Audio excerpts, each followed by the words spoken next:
the lead singer and lyricist for the Red Hot Chili Peppers. He's just released this book about his life called Scar Tissue. Please welcome Anthony Kiedis.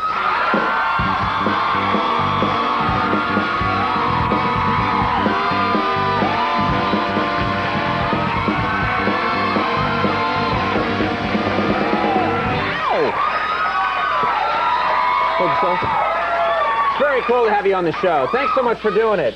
Very exciting. Yeah, yeah. I love the outfit, too. This is not what you've dressed up. This is very nice. Yeah, I went to some trouble. You went to some trouble. Yeah. This is very cool. I like this. These are some cool threads. It's all going well. Thank you for being here. So much to talk about. First of all, I got to ask you about this. It's something that the music, of course, is amazing, but you guys are also very well known for your theatrics, the Chili Peppers. The business of going on stage completely naked except for a sock. Each of you wearing a strategically placed sock.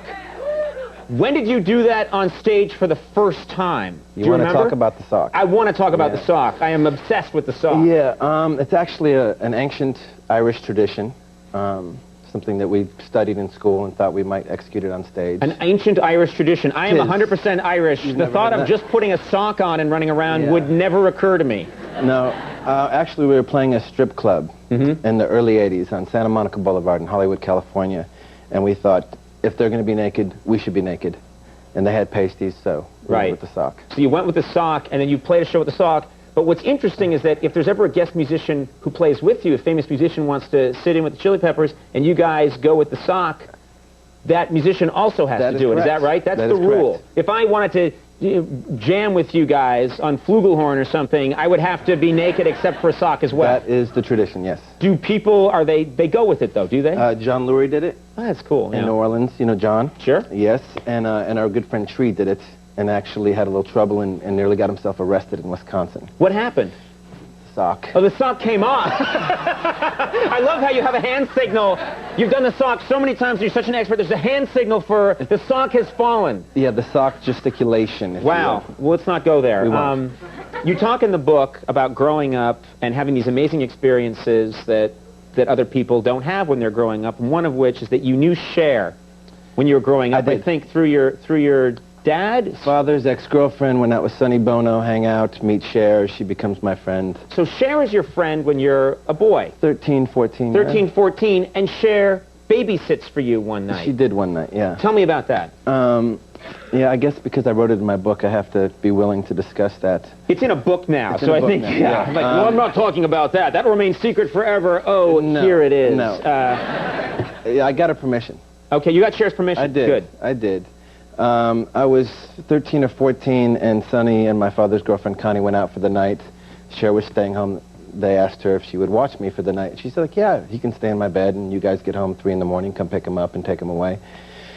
So I was laying there in her bed. I was like, this is very wonderful, because I like this woman, and she's beautiful, and she's older, and I'm young, and I'm just starting to, you know, have these feelings. And she goes into the bathroom to change, and the door kind of goes open, and I'm going, okay, I can see her now. She's undressing, and she undressed, and I was just there being very elated by the experience, and she put on her nightie, and she came to bed, and, you know, we had a little chat, and we both... And you're a 13, 14-year-old boy in bed with a pretty much naked Cher. Well, she put on a nightie or something, but... It doesn't matter! No. That's the best... It doesn't make a difference. Yeah. It's like not suddenly a bad story because she's got a nightie on. No. That's incredible. But you, and then, you know, I dreamed about things like that when I was... Yeah, exactly. That's pretty amazing. It makes all for a good book. You also talk about... This is something that I think some of your fans wouldn't expect, but I guess maybe it makes sense. When you were young, you used to do shows in your basement, and you would do Partridge Family shows. Yeah, it was a hit television show. Sure. And I watched it, and I thought, entertaining looks fun. I'm going to go in the basement, play the record, act out these songs, invite kids to come, convince them that the Partridge Family are behind the curtain, and charge them $0.25 to come in. Right. This is, you know, a long time ago. And, and we made a little money, and we danced around, and it was kind of my first taste of performance. Of what it's like to be in front of people, except instead of like a funk song coming out, or Red Hot Chili Peppers, it was I Think I Love You by and I did think that I loved her, yeah. Yeah, that's very cool. Do you still listen to the Partridge Family now? No, but I later moved to L.A. and met Keith Partridge. That's not his real name. I hope hope you didn't say, hey, Keith Partridge. Because he was probably like, that's not my name, man. No, Mr. Cassidy. Hey, Mr. Cassidy. Yeah. That's better. Yeah. All right. I read, I don't know if this is true, that when you're, and this is something that you do now, for health reasons, or that you can get something called ozone injections. What's an ozone injection, and how can I get one? I don't think you want one. Okay. It's gnarly. It's illegal in this particular country. It's illegal? Yeah. Okay. Yeah. What is it? I don't even know what an ozone is. I know what ozone is. Lack of ozone, you must wear sunscreen. Yeah, it's a gas. It's kind of like oxygen, but it's one molecule different. And if you like, you can inject it into your bloodstream, and it sort of gets rid of virus or bacteria or fungus in the same way that you can put it into your pool, and you don't have to use chlorine. Right. So you get, so someone, is it a needle? Is it a... There is a needle involved. There's a needle involved, and ozone goes into your body. Gas. Yeah. And you're fine. Do you talk like Mickey Mouse or afterwards or something, or for several hours? Couple of days, yeah. Do you feel a difference after you have an ozone injection? It's not discernible. You don't get high. You don't feel any lightheadedness. Then what's the point? No, I'm just kidding. Well, afterwards, you can take care of your other... No, the point is because it feels like you're doing something... You're doing something for yourself. Yeah. Right. And why is it illegal in this country? Do you know? I don't know. It's legal in Germany. Let's go. Yeah, let's go.